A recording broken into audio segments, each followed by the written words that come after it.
sejam todos bem-vindos a mais um vídeo aqui no canal. Quero fazer todos vocês bem-vindos.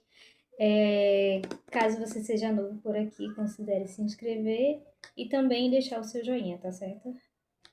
Então, hoje a gente vai conversar sobre a minha última leitura, que foi a leitura que eu fiz agora nessa última semana que passou, que foi então Ratos e Homens, do John Steinbeck. O John Steinbeck ele é um nome muito importante para a literatura americana. Ele foi um ganhador do Prêmio Nobel de Literatura em 1962. Ratos e Homens foi publicado em 1937. E eu não sei se a gente pode dizer que se caracteriza em uma novela, porque é bem curto, tá? Eu praticamente li uma semana, mas isso porque eu tenho outros afazeres, mas acho que se eu tivesse mais tempo livre, talvez eu teria lido, inclusive, em menos dias. Curtinha, mas assim, muito dolorosa. Nossa, gente, acabou comigo. Mas vamos falar um pouquinho sobre a trama, então. Na trama, a gente acompanha dois amigos, que é o George Milton e o Lenny Small.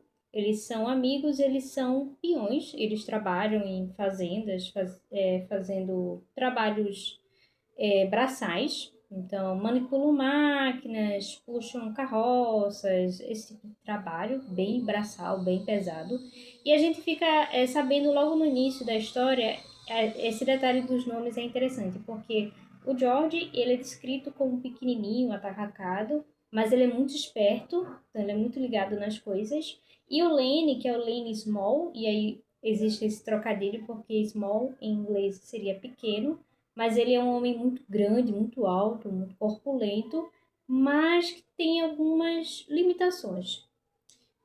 Sobre essa questão, vou falar mais para frente. Então, logo no começo da história, a gente fica sabendo que eles, devido a alguns problemas, precisaram sair de seu último emprego, né, da última fazenda que eles tinham ido, e por conta dessa confusão que aconteceu, eles estão agora indo para uma nova fazenda para este novo emprego.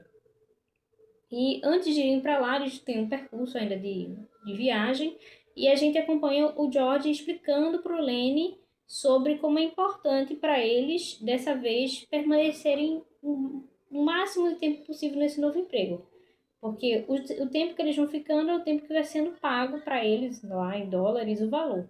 E eles já têm uma quantia guardada, mas eles precisam ter um valor maior para a realização de alguns sonhos que eles têm. Então, eles compartilham de um sonho de no futuro comprar uma terrinha, ter uma terra própria, uma casa própria, um lugar para plantar, um lugar para fazer a criação de animais e tudo mais. Só que tudo isso depende do tempo que eles estiverem lá para poder conseguir o dinheiro, né? Então, a trama começa com o George explicando para o Lenny sobre o quão importante é isso, né? É uma coisa que eles querem muito. E a gente observa pelo comportamento do Lenny que tem algo diferente nele. E quando ele falava, eu automaticamente lembrei de um outro livro que eu gosto muito, que é esse aqui, que é o Flores para Algernon, né, que tem o protagonista Charlie. Aqui o Charlie, ele tem deficiência intelectual. No livro do Steinbeck, em nenhum momento ele cita isso, inclusive eu não sei dizer se seria isso que o Lenny tem, mas baseado pelo que eu li, a sensação que eu tive foi essa, de que talvez ele seja uma pessoa com deficiência intelectual, algum tipo de atraso cognitivo.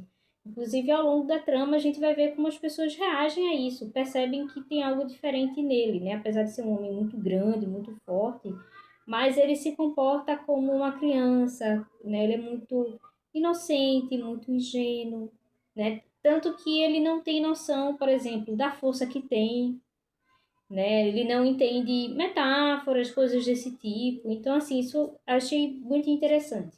Então, logo no começo, o George está explicando enfaticamente para ele sobre a importância deles ficarem nesse novo emprego e a importância dele não se meter em confusões para eles ficarem o máximo de tempo lá e conseguirem dinheiro para alcançar, então, esse sonho, essa meta que eles têm juntos, vamos dizer assim.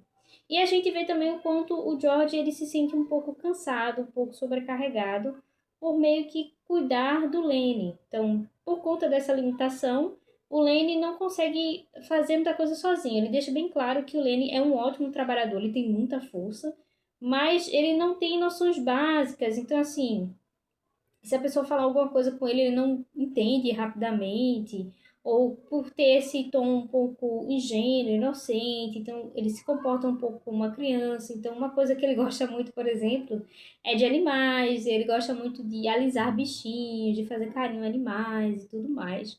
Então, o George está enfatizando isso para ele. Quando eles vão para lá, o George faz questão também de dizer que eles sempre falem o menos possível, né? Se possível, não abra a boca, mas se for para falar, fale pouco. Porque ele tem muito medo de que as pessoas percebam, né? Notem que tem algo no Lenny e queiram mandá-los embora. E aí ele também concorda com, deixa claro para ele que eles vão para uma área onde tem um lago, etc. Em que ele diz, olha, se há por um acaso, de fato, acontecer alguma coisa, você se meter em alguma confusão ou algo, venha para cá, corra para cá porque eu vou saber onde você está. Essa informação vai ser importante para a trama, tá certo? Então eles vão para essa fazenda e lá na fazenda eles vão ser apresentados, né, ao fazendeiro, ao novo patrão. E aí o novo patrão diz: "Ah, ele trabalha bem, ele trabalha, ele não fala muito, mas ele trabalha bem". E diz a eles: "Olha, vai ser assim, vocês vão ganhar X, né, pelo período de tempo que vocês vão ficar aqui e tudo bem". E é isso, eles começam os trabalhos e tudo mais. E aí a gente é apresentado aos demais personagens da trama. Entre esses personagens da trama está o filho desse patrão, que é o personagem do Cully. A gente fica sabendo que ele é boxeador. Eu não entendi se isso é a profissão dele ou ele faz isso nas horas vagas, mas ele é um boxeador e ele é conhecido ali por ser bastante violento e tal. Inclusive ele vai ficar dando as encaradas no Lenny, né? Que inclusive tem o dobro do tamanho dele. Mas ele se sente, não sei, por ser filho do dono, assim, alguém que teria direito sobre aquelas pessoas, ou tratar mal aquelas pessoas. Enfim, mas o George avisa pro Lenny, olha, cuidado, não se mete com ele, fica fora disso, né? Enfim. Os demais personagens que vão ter um peso nessa narrativa são, então, o Candy, que é quem recebe eles na fazenda, que é já um homem bem velho e que já trabalhou ali durante muitos anos, inclusive foi trabalhando ali, que ele acabou perdendo essa parte aqui da mão. Ele não tem mais e por conta disso ele trabalha como se fosse um tipo de faxineiro. Então ele cuida das instalações ali, dos quartos onde os peões ficam, a área onde eles se lavam e tudo mais. Ele é responsável por isso. E o Candy, ele tem um cachorro, que é um cachorrinho bem velho, minha nossa. É descrito como se ele já estivesse bem velho, ele já tá cego também, mas ele tem um apego, um apreço por aquele cachorro. E, enfim, ele fica pra cima e pra baixo com aquele cachorrinho velho dele. E ele demonstra uma certa simpatia pelo George e pelo Lenny. Ele percebe também que tem algo diferente no Lenny. Mas o George faz questão de explicar várias vezes para as pessoas o quanto o Lenny não é doido ou algo parecido. Ele só não é muito rápido do raciocínio. Ele usa o termo não é muito inteligente, mas eu reitero. A gente não fica sabendo exatamente o que é que ele tem. Então, o Candy vai ter uma proximidade ali com eles, principalmente por conta do Lenny, né? Porque o Lenny gosta muito de animais, etc. E ele ganha, assim, ele acaba simpatizando com eles. Outro personagem também que vai ser importante para a narrativa é o Crux, que é o único trabalhador negro ali daquela fazenda. Vale salientar que a história se passa durante esse período ali da década de 30, então existe todo um contexto, inclusive por ser um homem negro, Crux, ele fica num quarto separado dos demais. E ele é chamado assim porque ele tem um problema de saúde que ele desenvolveu, que é como se fosse um tipo de espinha na coluna. Enfim, algo assim. E além de outros personagens também, mas esses são os principais. Porque de alguma forma todos eles vão passar a ficar ligados. Como eu disse a vocês, existe todo um sonho do George e do Lenny que eles compartilham, que é a ideia de no futuro poderem ter sua própria terra, terem a oportunidade de fazer suas plantações, de ter seus animais, mas esse é um sonho que parece ainda muito distante, né, por conta do fator financeiro, né? Ainda falta muito dinheiro para eles juntarem, para conseguir alcançar esse sonho. Entretanto, conversando ali uns com os outros, eles descobrem que o Candy, ele tem uma quantia guardada num banco, né, há algum tempo que ele vem juntando, e que com essa quantia, junto com aquilo que ele já tem e fora o que eles ainda precisariam ganhar nesse período de trabalho, daria para comprar essa terra, né? Daria para realizar esse sonho. E aquilo deixa eles muito animados, deixa eles muito felizes, deixa eles muito esperançoso saber que existe a possibilidade da concretização disso. E, além disso, o próprio Kendi vai se oferecer, vai dizer, olha, eu já estou velho, não tenho uma das mãos, mas se vocês me deixarem ficar, eu posso, né, inteirar aqui com o dinheiro e ir junto com vocês. E eles, não, claro, com certeza. E eles ficam muito animados, né, com aquilo.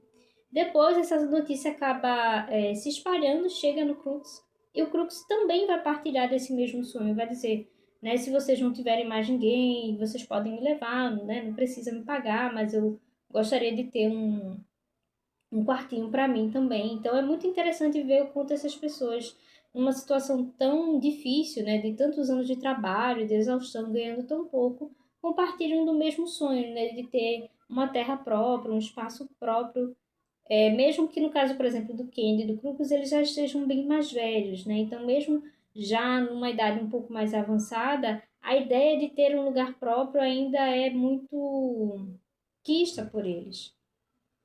E a gente vai acompanhar isso, a gente vai acompanhar essa sensação de que as coisas estão caminhando, de que as coisas estão indo bem, mas ao mesmo tempo é interessante notar como na escrita desse livro, Steinbeck também implanta em nós, conforme a leitura, a sensação de que algo ruim, de que algo iminente vai acontecer. Então o tempo todo você pensa, vai acontecer alguma coisa, vai acontecer alguma coisa. E essa sensação vai aumentando, conforme a narrativa vai passando, essa sensação vai vindo e você fica, vai acontecer algo, vai acontecer algo, vai acontecer algo, até que finalmente culmina em algo que realmente vai acontecer e vai mudar toda a narrativa. E eu não vou contar, porque eu realmente acho que vale a pena vocês lerem para descobrir o que é que vai acontecer. Mas eu já adianto que, assim, acabou comigo, gente. Dilacerou meu coração. Muito triste. Muito, muito triste. Assim, conforme a coisa vai indo, aí de repente tudo muda e as coisas parecem que começam a ir ladeira abaixo. Assim, se antes estava indo tudo bem, a coisa começa a ir ladeira abaixo até culminar no final. O final eu achei bem forte. Eu confesso que eu não estava imaginando que seria aquilo.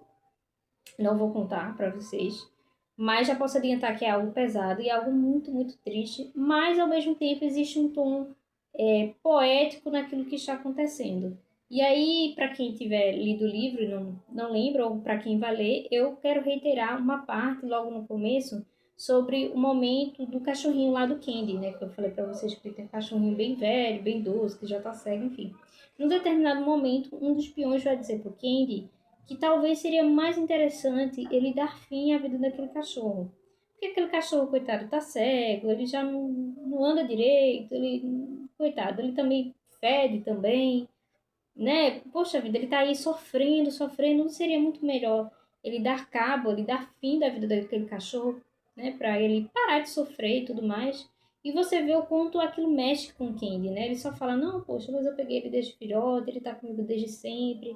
Quanto aquilo é doloroso, mas ele acaba cedendo a isso. Inclusive, essa cena é bem, bem forte também, dói muito esse momento da cena do cachorro, mas eu quero que vocês prestem atenção quando estiverem lendo essa cena, porque quando tudo acontece, né, tudo acaba, e aí a pessoa, um dos peões lá que fez isso, né, que pediu autorização para fazer isso, ele disse, olha, eu mesmo faço isso, você não precisa nem se levantar daí. E aí, depois que tudo é feito, o próprio Kendi vai dizer assim, eu que queria ter feito isso, eu queria ter ido lá e ter matado meu cachorro, né? Não gostaria de ter deixado outra pessoa fazer isso no meu lugar. E guardem essa informação, tá certo? Quando vocês lerem, porque depois isso vai fazer sentido, isso vai ser espelhado com o que acontece no final. E aí você pensa,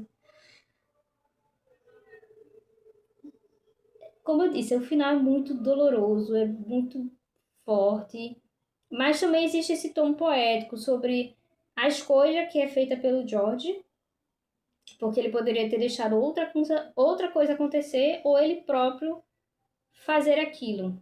Não vou contar o que é, gente. Mas é isso, gente. Essa foi minha última leitura agora desta semana.